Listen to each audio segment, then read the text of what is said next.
Can you believe that the Iron Man that we all know and love at one point did prison time and actually was in trouble with the law all the time because of things like a speeding Porsche and then eventually cocaine, heroin, and a .357 Magnum? Well, because of all that, if you didn't know that, well, now you know. But because of all that, what's amazing in the video that I'm about to share is that at one point, no one wanted to work with him, and no one wanted to give him a chance in the early 2000s.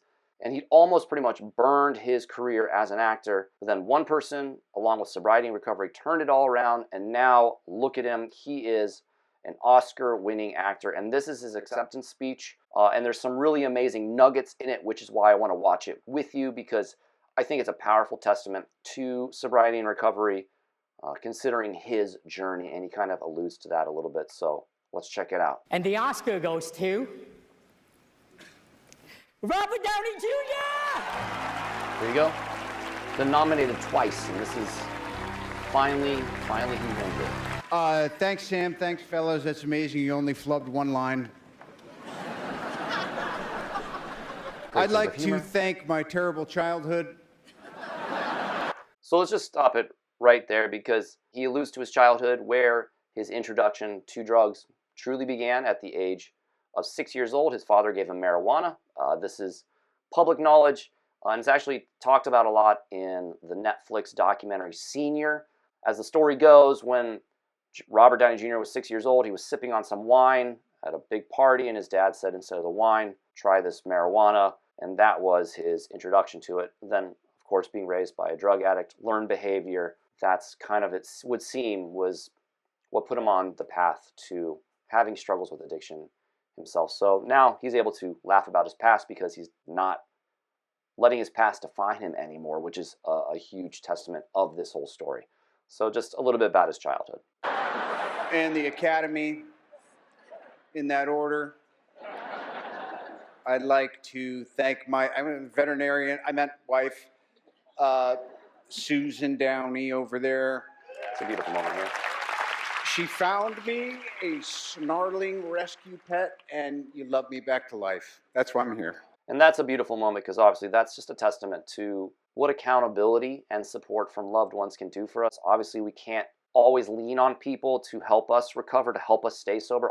Ultimately, that power and that strength and that desire comes from within us. But as you can see, there's a testament here to love and support and accountability from others who hold us accountable, who pretty much say, cut the crap, get your shit together, and I believe in you. It can really make the difference in how we handle our sobriety and our recovery. And it's just beautiful to see him honoring his wife in that moment. Thank you.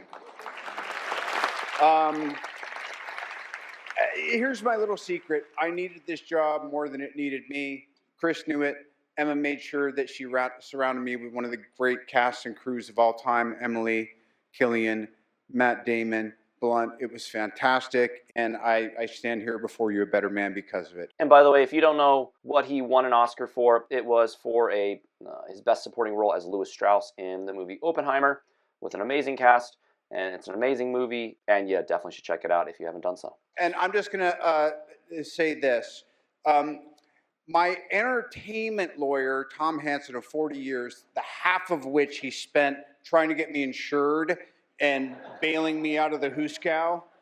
So a quick pause there. He talks about his entertainment lawyer, who literally, I mean, probably Robert Downey Jr. back in the 90s and early 2000s might have been a lawyer's nightmare, because his addiction was getting in his way and kind of ruining his career and his reputation. So his lawyer stuck with him.